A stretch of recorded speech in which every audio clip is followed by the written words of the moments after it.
you look at hundreds and hundreds and hundreds of years of God's people worshiping him, it cost them something. There was something of themselves. And this should cost me something of myself when I choose to worship God. Things are different now than they were in most of Christian churches 20, 30, 50 years ago. So with all these different pictures of what it used to look like, we've gone from bloody sacrifices to, sitting in church buildings in air-conditioned places with somebody up on stage talking. Both, I think, are acceptable to God. But what is the right way? What is it? How are we supposed to worship? Are we doing it better than they are down the road? Are they doing it better than us? What's this supposed to look like? And I'm not going to answer all those questions today. We're going to talk about those things a little bit more as we go on in this series. But with all this history and how we get to where we are now, you may be asking questions this morning, what am I supposed to gain from all that? You just went through a really quick history of how God's people have worshiped him over the centuries. But what does that mean for me? And what I want us to get out of that this morning is that no matter where it was in God's dealing with his people, when the group of people got together to worship God together, there's some things that were in common. No matter what time and place and culture was happening, there are some things that God's people had in common, some things that needed to take place and still need to take place in our worship. There's three truths that I see in all those different worship experiences that are still true for us today. And this is what I hope resonates with us as we look at our history and coming to where we are now. And the first thing is that worship should be God-focused first.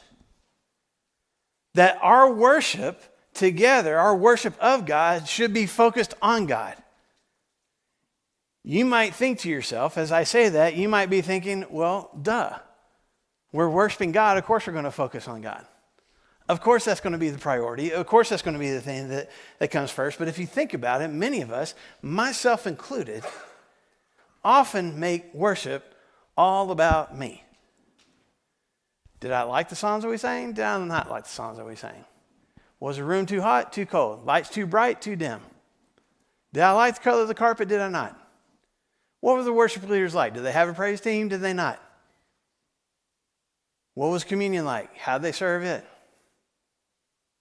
I mean, we can get really nitpicky, can't we? And we become, in that process, we become more focused on how the worship experience made me feel. And if I didn't feel good, then the worship wasn't good.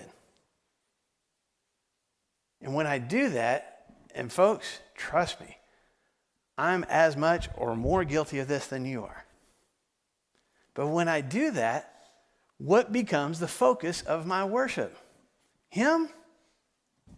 Me.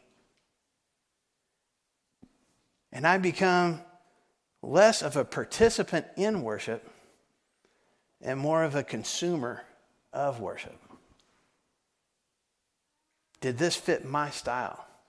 Did this fill my needs? Did this make me feel good? And if it didn't, then I walk out of here on a Sunday morning going, well, that worship was just terrible. Because I didn't like it. Now, hear me say, I think it's great when we are moved emotionally by our worship. When we sing certain songs that give us chills, that bring tears to our eyes, that put a smile on our face, that when we're worshiping together and it causes us to feel more joy and more peace and be more exuberant, and that's awesome.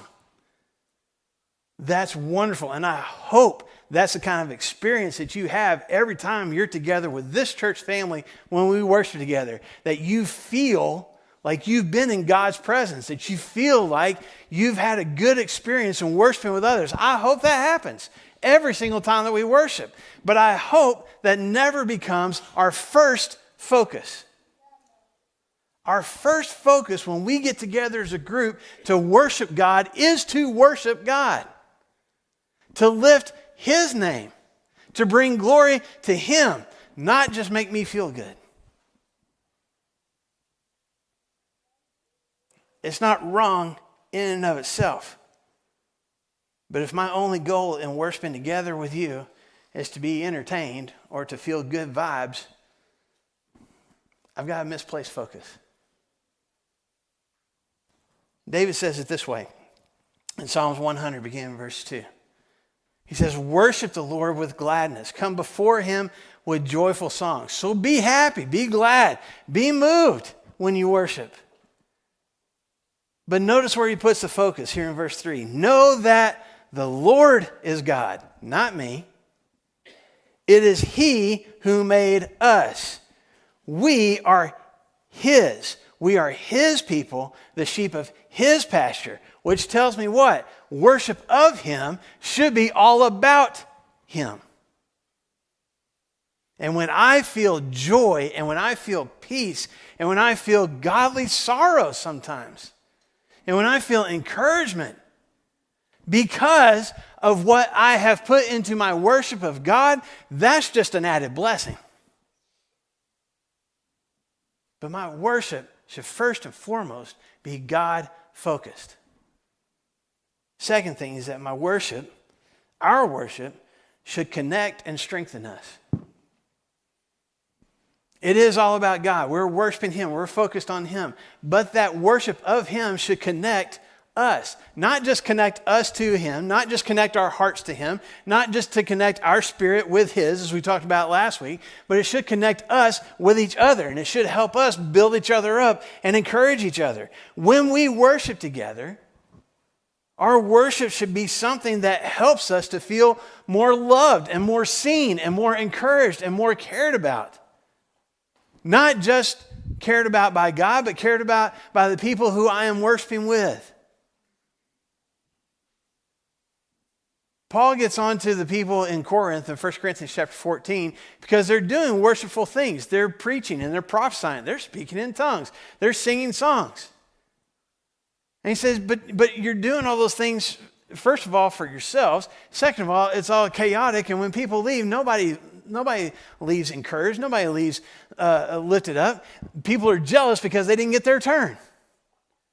People are upset because of what you said or how you sang or whatever. It's all focused. It's tearing each other down instead of building each other up. And he says in 1 Corinthians 14, verse 26, everything must be done so that the church, that's all of us, may be built up. Everything is to be done so that this body of believers are connected with each other and feel that connection to each other.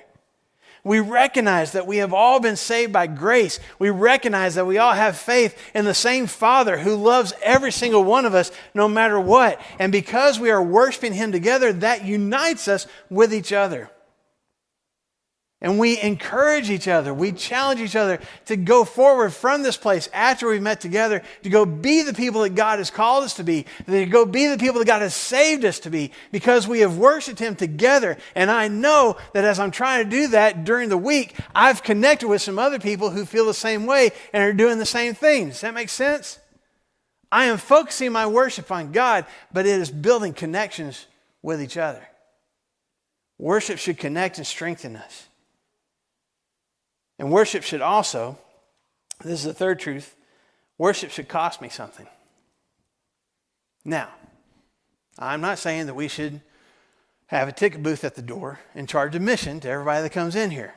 I mean, we've got an awesome praise team, but we're not going to do that yet. I'm just kidding. We're not going to do that. I know there's some people that even view giving when we have our offering every week. That's kind of, paying for it. Well, was it a good worship? Okay, then I'll add a little extra this morning. Giving is a part of worship. It's a vital part of worship, but that's not what I'm talking about when I say worship should cost us something. When you look from the Old Testament on, when you look at hundreds and hundreds and hundreds of years of God's people worshiping him, it cost them something. There was something of themselves. Maybe it was possessions. Maybe it was time. Maybe it was focus. Maybe it was energy. Maybe it was a relationship. There was something that they poured of themselves into that worship. it cost them something.